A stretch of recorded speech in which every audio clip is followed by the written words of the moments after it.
Assalamualaikum, selamat sore pemirsa. Kabar Merah Putih edisi Jumat 26 Desember 2025 hadir menjumpai Anda. Saya Sita Paprika akan menemani Anda selama 1 jam ke depan. Dan pemirsa, inilah Kabar Merah Putih selengkapnya untuk Anda.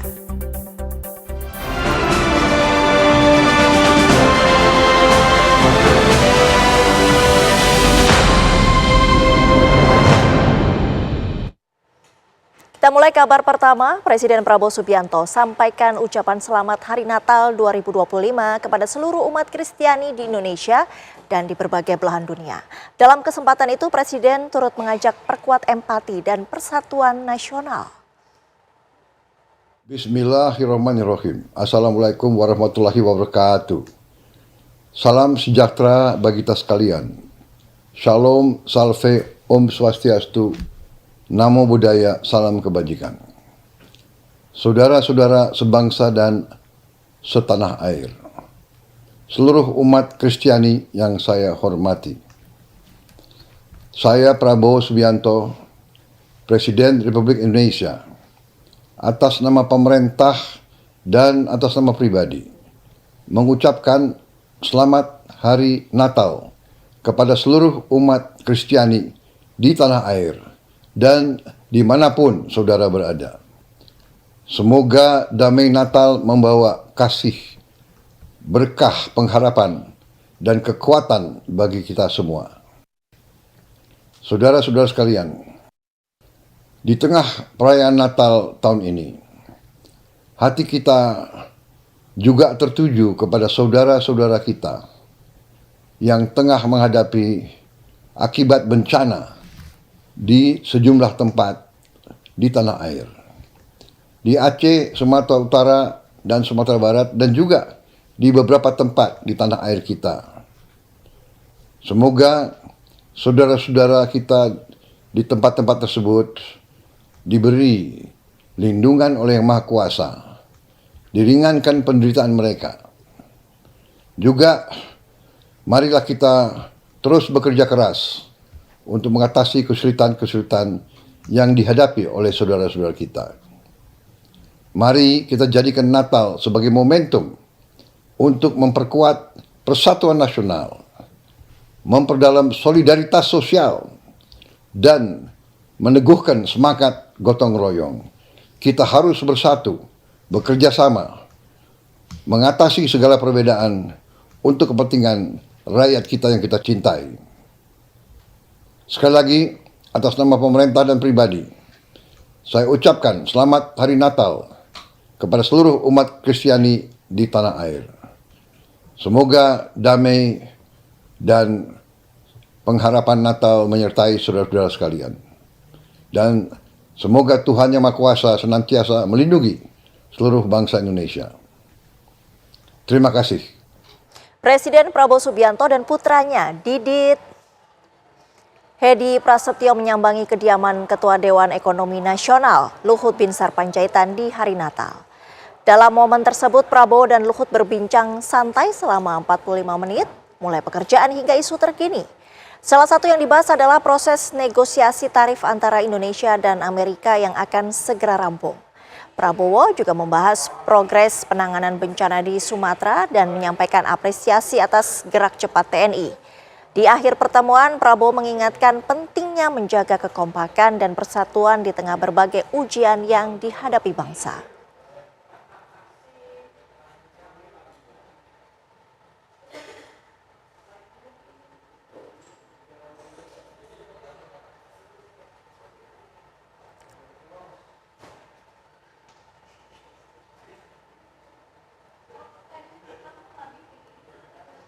Pemirsa, Jaksa Agung menyerahkan uang 6,6 triliun rupiah hasil penagihan denda administratif Kehutanan dan Penanganan Tindak Pidana Korupsi ke Menteri Keuangan Purbaya Yudi Sadewa, disaksikan Presiden Prabowo Subianto.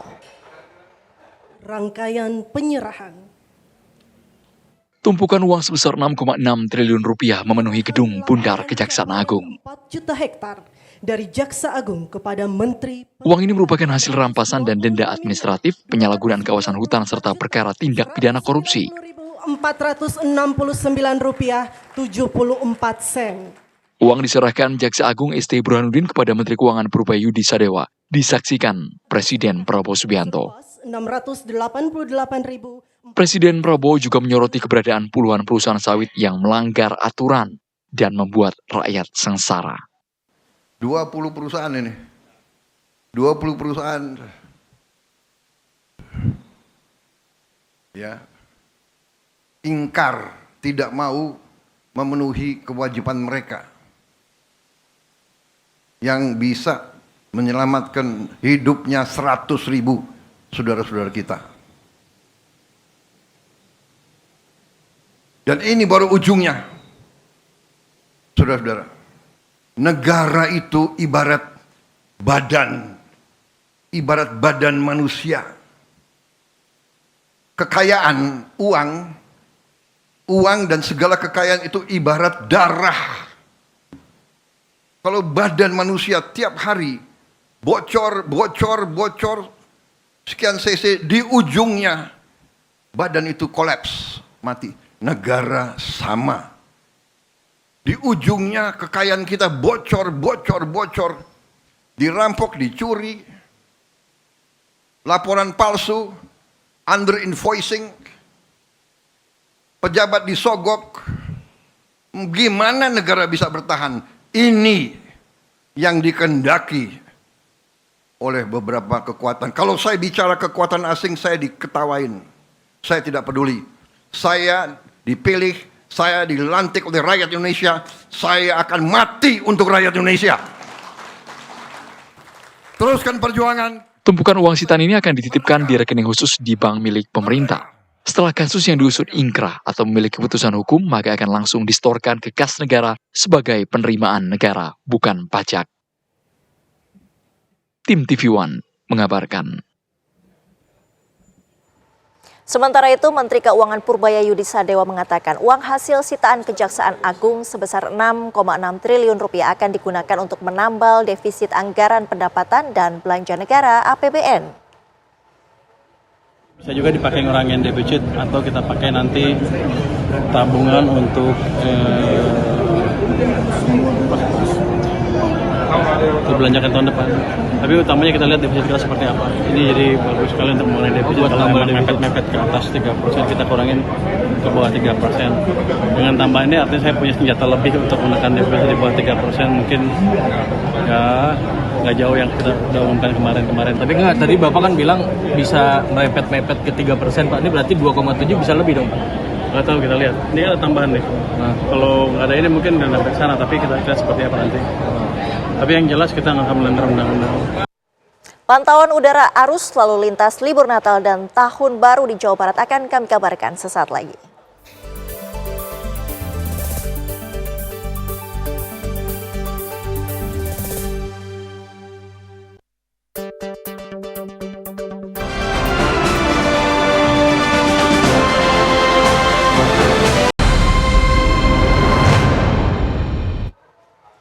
Anda kembali di kabar Merah Putih. Polda Jawa Barat memantau arus lalu lintas libur Natal dan Tahun Baru melalui udara. Kapolda Jawa Barat Irjen Pol Rudi Setiawan terbang menyusuri sejumlah jalur utama, diantaranya Tol Bocimi, jalur Cianjur, ruas Tol Gadok, hingga wilayah Puncak yang menjadi salah satu tujuan favorit wisatawan.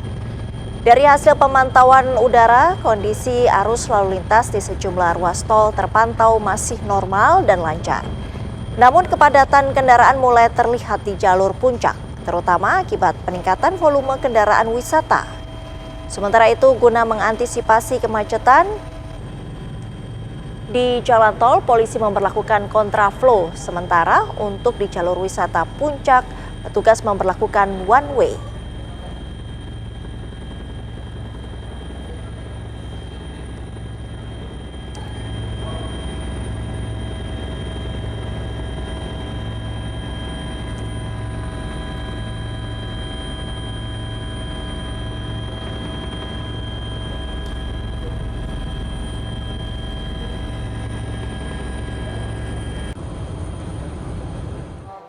Memasuki hari kedua libur Natal, arus kendaraan di ruas tol Cipularang, tepatnya di kilometer 79 Purwakarta, Jawa Barat, Jumat pagi masih terlihat ramai.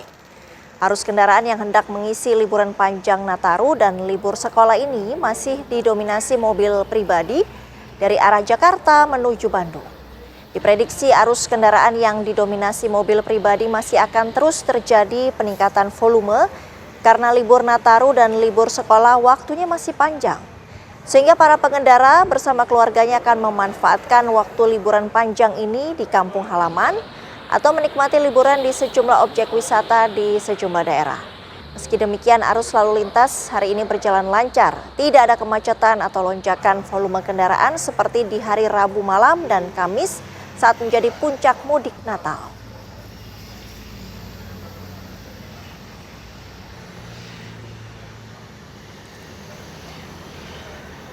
Pemirsa, arus lalu lintas menuju arah puncak Kabupaten Bogor mulai macet sejak Jumat pagi. Antrian kendaraan sepanjang 3 km sudah terjadi menjelang Simpang Gadok. Hari ini volume kendaraan meningkat sebanyak 10% dan diprediksi akan kembali meningkat pada Sabtu dan Minggu esok. Rekayasa arus lalu lintas akan diterapkan di jalur puncak Bogor guna mengurai antrian kendaraan wisatawan.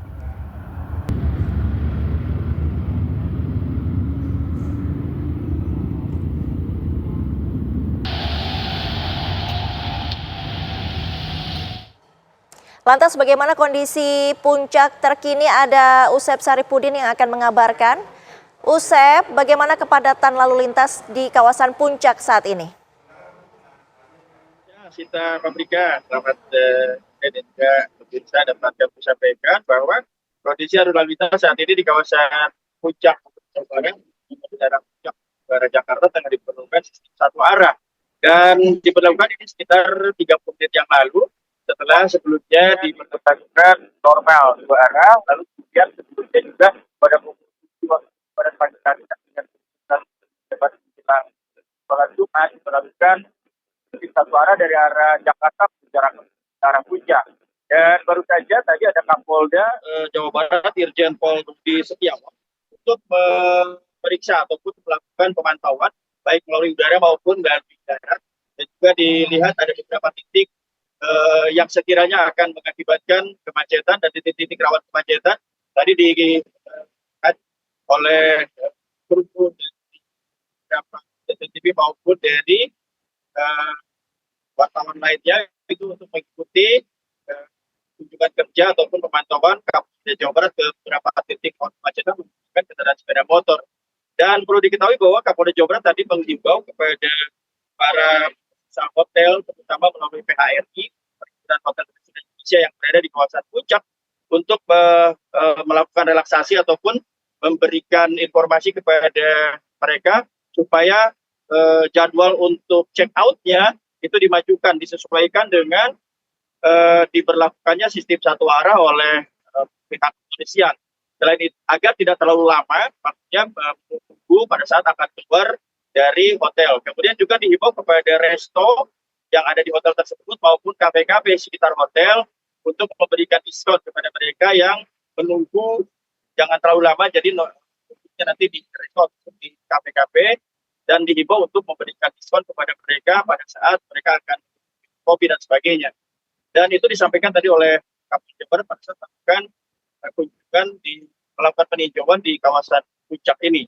Perlu diketahui bahwa jumlah kendaraan tadi pagi itu sudah 2.490 sampai dengan pukul 9 pagi, dan saat ini diprediksi sekitar 11.000 yang sudah masuk ke kawasan puncak dan juga yang keluar dari puncak. Perlu diketahui juga informasi bahwa pada tanggal 31 Desember nanti pihak kepolisian akan menutup secara total pada pukul 18 waktu Indonesia Barat kawasan puncak menjelang malam pergantian tahun baru. Dibuka kembali akan diberlakukan pada tanggal 1 Januari 2026. Demikian informasi, kembali ke Anda Sita Paprika di studio. Usep, untuk rekayasa lalu lintas one way ini akan diberlakukan pada jam-jam tertentu atau melihat kondisi arus lalu lintas saat itu, Usep? Ya, diberlakukan sifatnya situasional ya. Jadi pada saat kondisi di kawasan puncak ini padat, itu diberlakukan segera satu arah baik dari arah Jakarta maupun arus baliknya. Dan ini diberlakukan pagi, sore maupun sore hari. Demikian. Baik, Usep Saripudin langsung dari kawasan Puncak Bogor, Jawa Barat. Terima kasih. Pemirsa, lonjakan penumpang terjadi di Stasiun Pasar Senen, Jakarta Pusat. Data Jumat pagi pukul 8 waktu Indonesia Barat, lebih dari 15.000 penumpang berangkat dari Stasiun Senen. Sementara jumlah penumpang tiba hampir 35.000 orang. Stasiun Pasar Senen menjadi salah satu stasiun tersibuk di wilayah Daob 1 Jakarta dengan total 39 perjalanan kereta api jarak jauh setiap hari. Selama masa angkutan Natal dan Tahun Baru, kereta api kelas ekonomi komersial masih menjadi pilihan utama masyarakat. Dengan tujuan favorit antara lain Yogyakarta, Semarang, Surabaya, Bandung, dan Purwokerto.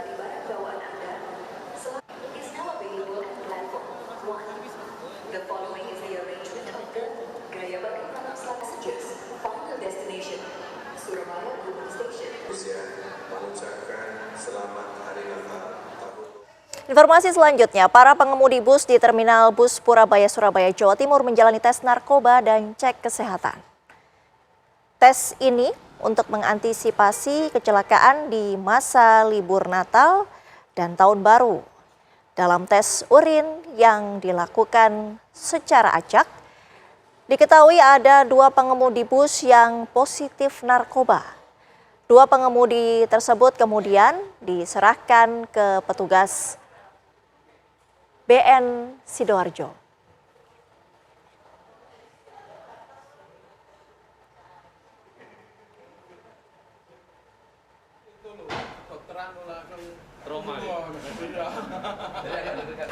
Kabar Merah Putih masih akan kembali usai jeda, tetaplah bersama kami.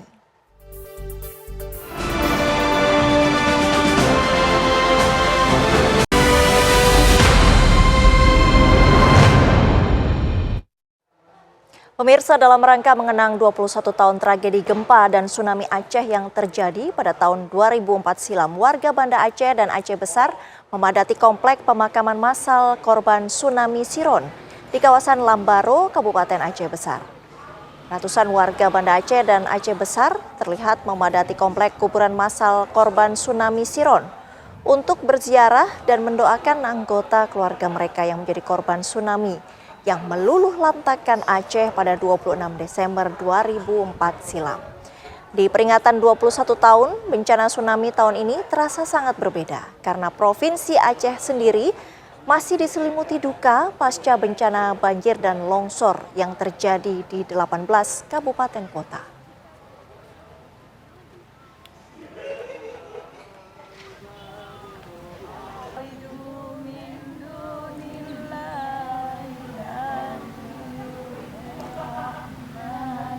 Pemirsa, Bupati Aceh Tengah menerobos area yang terputus karena jalan longsor di Kecamatan Linge. Terdapat 4 desa yang hancur lebur di sana. Warga ke-4 desa pun direncanakan untuk direlokasi.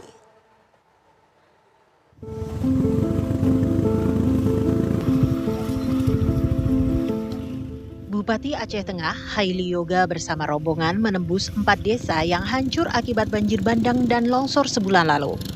Ke-4 desa di Kecamatan Linge bisa diakses menggunakan sepeda motor trail melalui jalur hutan dan jembatan seling.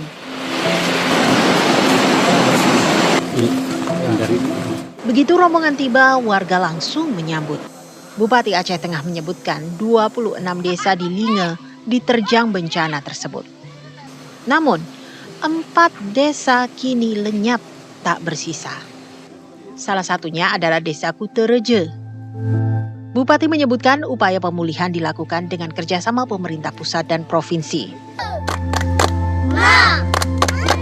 Namun, Haili Yoga menyebut kondisi di Linge amat parah sehingga tidak mungkin membangun kembali permukiman yang hilang ataupun rusak di sana. Solusinya adalah relokasi warga. Namun, harus memperhatikan mata pencaharian warga yang kini juga hilang. Kami berada di desa Kutereje, Kecamatan Linge, Kabupaten Aceh Tengah. Ini bersama kepala desa dan ini juga kedua di Pak Camat. Ini sudah habis semuanya. Tidak mungkin lagi tinggal di sini, maka konsepnya adalah relokasi. Ini bukan hanya kita relokasi, tapi ini karena ada harapan masa depan, anak-anak harus sekolah. Sekolah juga harus kita pikirkan. Kemudian ini ada sebagian sawah masih ada tinggal sedikit, kebun ada. Nah ini kita tentu harapan daripada masyarakat kampung Tedirejo. Mereka berharap bahwa kalaupun relokasi jangan terlalu jauh, karena masa depan dan usaha mereka kebun dan sawah masih berada di kampung Tedirejo. Memang ini cukup berat. Memang kita harapkan nanti Pak Presiden dan Pak Menteri dan juga Bapak Gubernur ini harus betul-betul kita perhatikan secara serius, karena ini butuh masa depan. Rumah hilang, mata pencaharian hilang, dan tentu ini program jangka panjang harus nanti kita pikirkan bersama, sehingga nanti masyarakat kita betul-betul terlayani dengan baik. Linge adalah kecamatan terluas di Aceh Tengah dengan penghasilan utama penduduknya dari bertani, perkebunan kopi, dan peternakan. Dari Aceh Tengah Aceh, Haidir Ashar, Rahmat Rizky, TV One mengabarkan.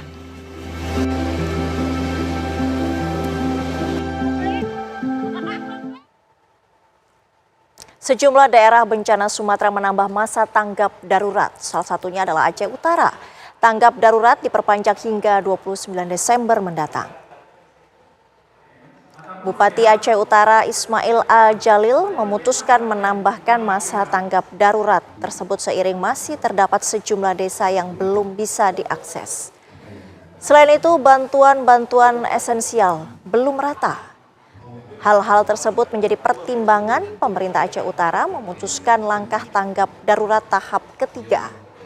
Di sela-sela rapat, Bupati Aceh Utara pun sempat menangis karena ketidakberdayaannya. Terima kasih banyak, kita sudah memperpanjangkan tanggap darurat. Disebabkan yang pertama masih ada warga kita yang terisolir, artinya seperti di Lupu, kemudian di Serah Raja, di Dusun Selema. Ya. Baru bisa akses sekarang, baru bisa akses dengan mobil itu sampai Dusun Bidari. Dusun Selama dan Serah Raja itu belum bisa, harus menggunakan jalur sungai. Ya.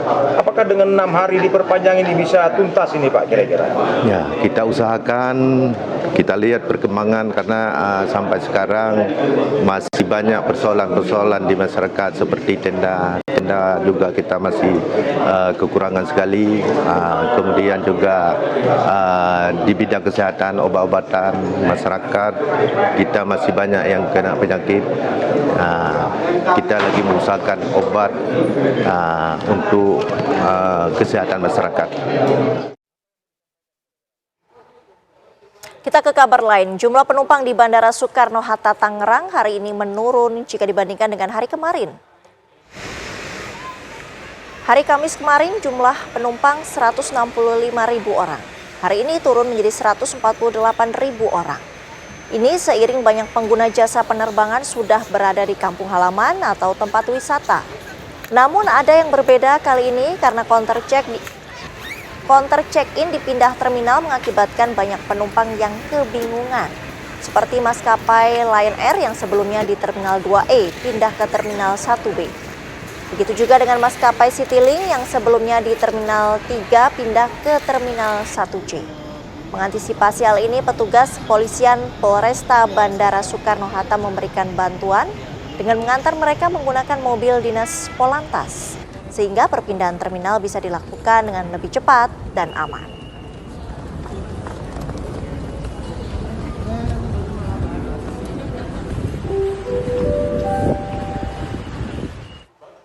Lantas bagaimana kondisi terkini di Bandara Soekarno-Hatta Tangerang, Banten? Kita menuju ke reporter TV One Rusdi Muslim. Rusdi, bagaimana kepadatan penumpang di sana hingga siang hari ini? Baik, selamat siang Sita Paprika serta pemirsa. Dapat saya kabarkan dari Terminal 3 Bandara Soekarno-Hatta, seiring dengan prediksi pengelola Bandara Soekarno-Hatta 2 hari libur Natal dan Tahun Baru, memang jumlah pergerakan penumpang sudah mulai mengalami penurunan. Hal ini seiring dengan sudah banyaknya penumpang baik yang pengguna moda transportasi udara berada di kampung halaman atau di tempat wisata. Diperkirakan hari ini ada sekitar 146.000 pergerakan penumpang yang artinya turun jika dibanding kemarin yang mencapai 178.000. Sementara untuk pergerakan pesawat mencapai 1136.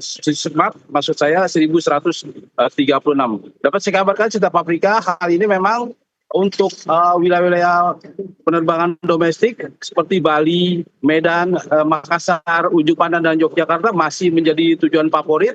Di samping itu juga berdasarkan data dari pengelola bandara untuk penggunaan extra flight mencapai realisasi 97%, di mana dari 46 extra flight sudah 45 extra flight yang digunakan, yang artinya memang tetap penumpang menggunakan moda transportasi udara menjadi penerbangan favorit. Sementara itu untuk peningkatan jumlah arus penanganan penumpang diprediksi akan kembali terjadi pada tanggal 29 Desember nanti.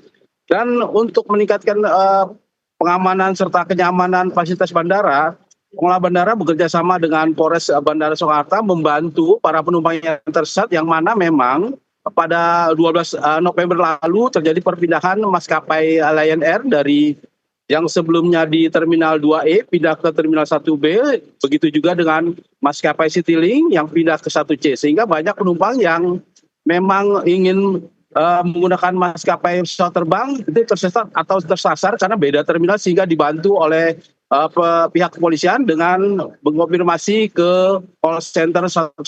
Samping itu juga pengelola bandara mendirikan 4 posko, di mana posko utamanya di Terminal 1B. Posko ini akan menggunakan untuk bersifat informasi serta koordinasi dengan stakeholder.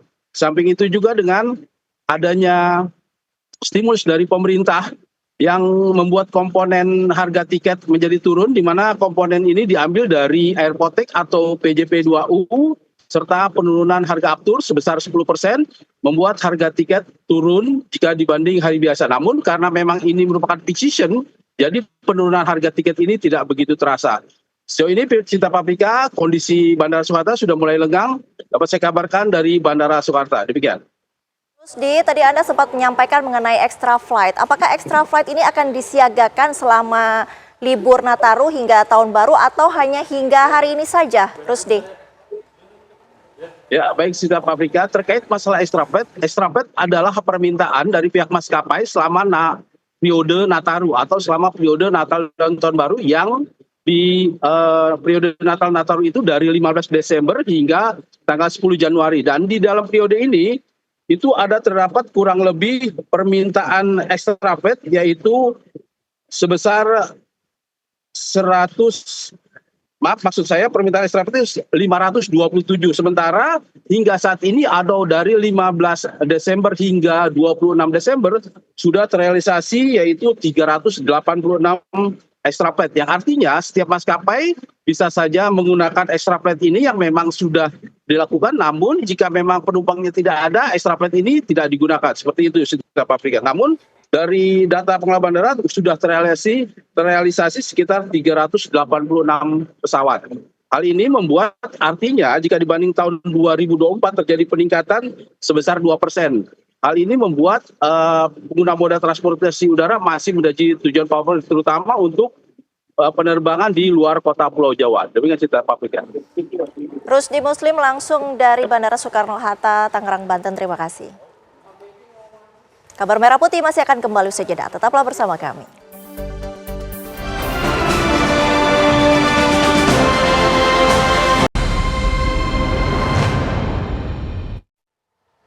Anda masih menyaksikan Kabar Merah Putih. Petugas gabungan relawan pembangunan hunian sementara Huntara untuk korban banjir bandang di Kecamatan Pauh dan Kuranji, Kota Padang bekerja cepat.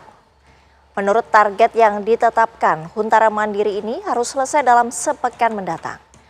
Huntara ini terletak di Jalan Pasar Baru, Kelurahan Kapalu, Kuto, Kecamatan Pauh. Huntara dibangun atas donasi pihak ketiga. Menurut desainnya, Huntara ini bisa menampung 100 kepala keluarga.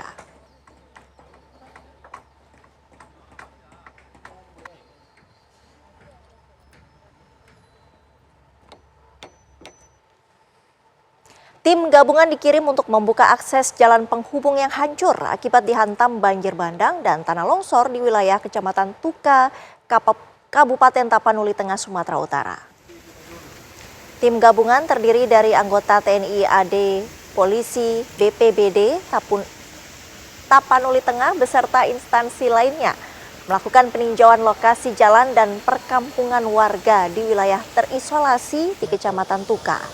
Untuk sampai ke pemukiman warga di wilayah terisolir, tim gabungan harus melintasi hutan karena banyaknya titik jalan yang hancur. Dua desa yang masih terisolir di Kecamatan Tuka adalah Desa Tapian Nauli Saur Manggita dan Desa Said Kalangan II. Melihat sulitnya medan di lokasi untuk pembukaan akses jalan, Dandim 0211 Tapanuli Tengah Letkol Infantri Bayu Hanuranto Wicaksono mengatakan akan segera berkoordinasi dengan Dinas Pekerjaan Umum.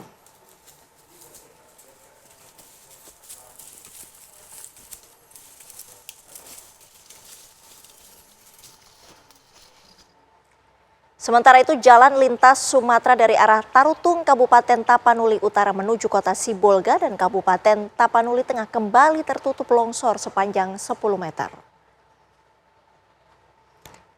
Tanah longsor yang menutup ruas jalan membuat arus lalu lintas terputus total dari dua arah. Ruas jalan yang tertimbun tanah longsor berada di kilometer 25 di Desa Pagaran Pisang, Kecamatan Adian Koting, Kabupaten Tapanuli Utara. Tanah longsor terjadi akibat intensitas hujan yang masih tinggi. Alat berat sedang bekerja di lokasi untuk membersihkan material tanah longsor agar segera dapat dilalui kendaraan. Akses Jalin Sum Tarutung menuju kota Sibolga dan Kabupaten Tapanuli Tengah baru saja beberapa hari terbuka, namun kini kembali terputus.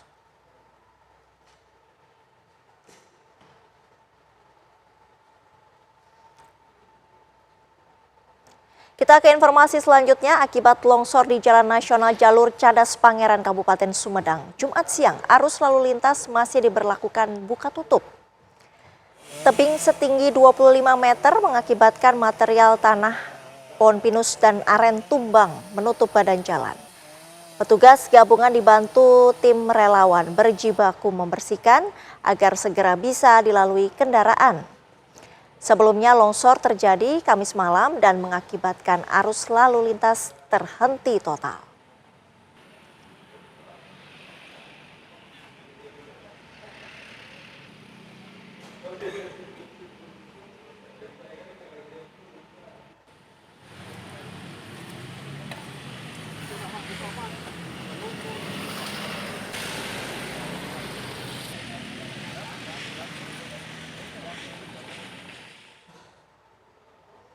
Di hari Natal, Presiden Prabowo Subianto dan putranya Didit Hedi Prasetyo menyambangi kediaman Ketua Dewan Ekonomi Nasional Luhut Binsar Panjaitan. Kabarnya sesaat lagi.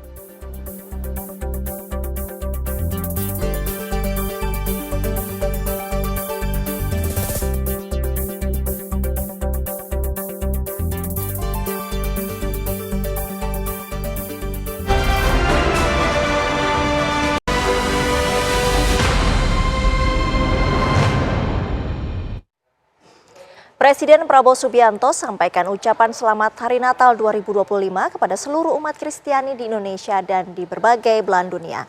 Dalam kesempatan itu, Presiden turut mengajak perkuat empati dan persatuan nasional. Bismillahirrahmanirrahim. Assalamualaikum warahmatullahi wabarakatuh. Salam sejahtera bagi kita sekalian. Shalom, salve, Om Swastiastu, Namo Buddhaya, salam kebajikan. Saudara-saudara sebangsa dan setanah air, seluruh umat Kristiani yang saya hormati. Saya Prabowo Subianto, Presiden Republik Indonesia, atas nama pemerintah dan atas nama pribadi, mengucapkan selamat Hari Natal kepada seluruh umat Kristiani di tanah air dan dimanapun saudara berada. Semoga damai Natal membawa kasih, berkah pengharapan, dan kekuatan bagi kita semua. Saudara-saudara sekalian, di tengah perayaan Natal tahun ini, hati kita juga tertuju kepada saudara-saudara kita yang tengah menghadapi akibat bencana di sejumlah tempat di tanah air. di Aceh, Sumatera Utara, dan Sumatera Barat, dan juga di beberapa tempat di tanah air kita. Semoga saudara-saudara kita di tempat-tempat tersebut diberi lindungan oleh Yang Maha Kuasa, diringankan penderitaan mereka. Juga marilah kita terus bekerja keras untuk mengatasi kesulitan-kesulitan yang dihadapi oleh saudara-saudara kita. Mari kita jadikan Natal sebagai momentum untuk memperkuat persatuan nasional, memperdalam solidaritas sosial, dan meneguhkan semangat gotong royong. Kita harus bersatu, bekerja sama, mengatasi segala perbedaan untuk kepentingan rakyat kita yang kita cintai. Sekali lagi, atas nama pemerintah dan pribadi, saya ucapkan selamat Hari Natal kepada seluruh umat Kristiani di tanah air. Semoga damai dan pengharapan Natal menyertai saudara-saudara sekalian. Dan semoga Tuhan Yang Maha Kuasa senantiasa melindungi seluruh bangsa Indonesia. Terima kasih. Presiden Prabowo Subianto dan putranya Didit Hedi Prasetyo menyambangi kediaman Ketua Dewan Ekonomi Nasional Luhut Binsar Panjaitan di hari Natal. Dalam momen tersebut, Prabowo dan Luhut berbincang santai selama 45 menit, mulai pekerjaan hingga isu terkini. Salah satu yang dibahas adalah proses negosiasi tarif antara Indonesia dan Amerika yang akan segera rampung. Prabowo juga membahas progres penanganan bencana di Sumatera dan menyampaikan apresiasi atas gerak cepat TNI. Di akhir pertemuan, Prabowo mengingatkan pentingnya menjaga kekompakan dan persatuan di tengah berbagai ujian yang dihadapi bangsa.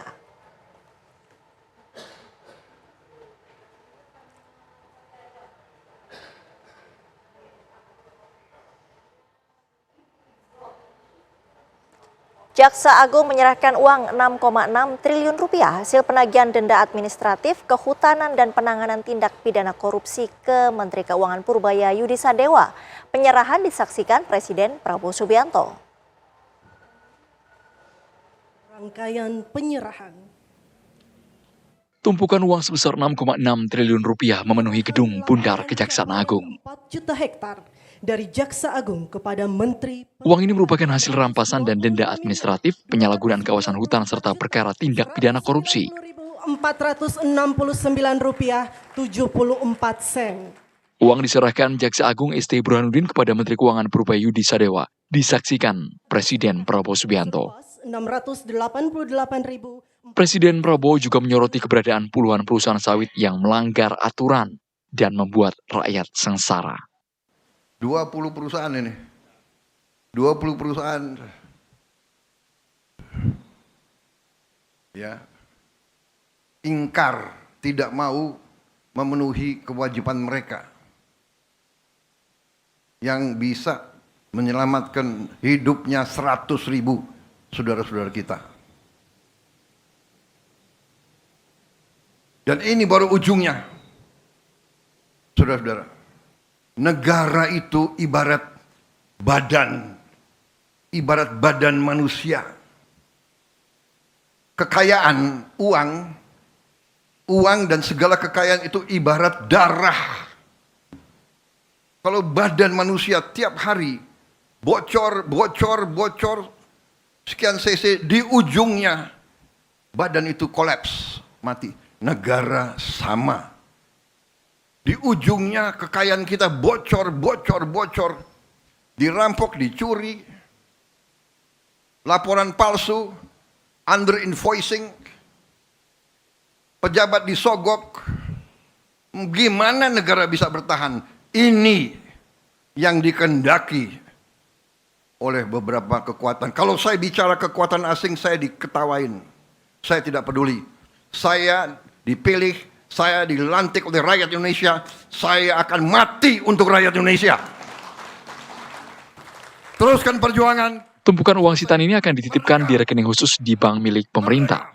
Setelah kasus yang diusut ingkrah atau memiliki keputusan hukum, maka akan langsung distorkan ke kas negara sebagai penerimaan negara, bukan pajak. Tim TV One mengabarkan.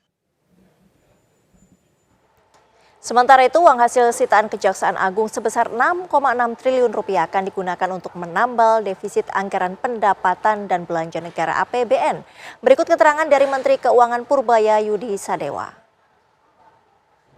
Ini bisa juga dipakai ngurangin defisit atau kita pakai nanti tabungan untuk belanjakan tahun depan. Tapi utamanya kita lihat defisit kita seperti apa. Ini jadi bagus sekali untuk mengurangi defisit. Kalau memang mepet-mepet ke atas 3%, kita kurangin ke bawah 3%. Dengan tambahan ini artinya saya punya senjata lebih untuk menekan defisit di bawah 3%. Mungkin ya nggak jauh yang kita udah umumkan kemarin-kemarin. Tapi nggak, tadi Bapak kan bilang bisa mepet-mepet ke 3%, Pak. Ini berarti 2,7 bisa lebih dong, Pak? Nggak tahu, kita lihat. Ini ada tambahan nih. Nah, kalau nggak ada ini mungkin udah sampai sana, tapi kita lihat seperti apa nanti.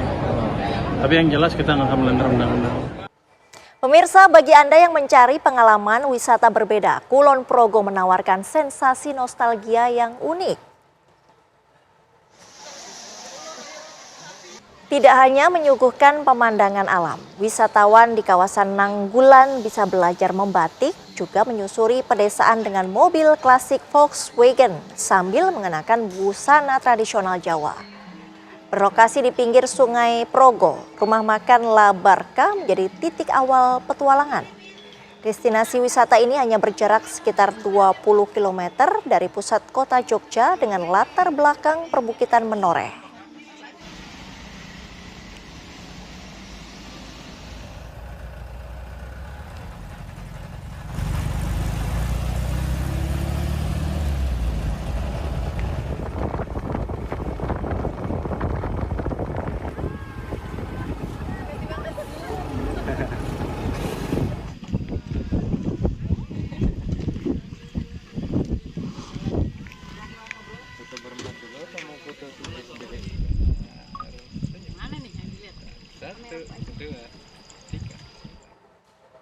Menjelang libur akhir tahun, petugas gabungan menggelar aksi bersih-bersih lingkungan di area wisata pantai Pulau Untung Jawa, Kepulauan Seribu, Jakarta. Puluhan petugas gabungan dari pemerintah kota, pihak kepolisian, dan TNI melakukan kegiatan kerja bakti di area wisata pantai Pulau Untung Jawa pada Jumat pagi. Kegiatan kerja bakti ini dilaksanakan sebagai upaya menjaga keasrian lingkungan dari sampah, sekaligus mengantisipasi meningkatnya kunjungan wisatawan jelang libur akhir tahun. Selama aksi bersih-bersih, petugas mengumpulkan berbagai jenis sampah, mulai dari sampah plastik hingga batang-batang kayu yang berada di sekitar pantai dan perairan.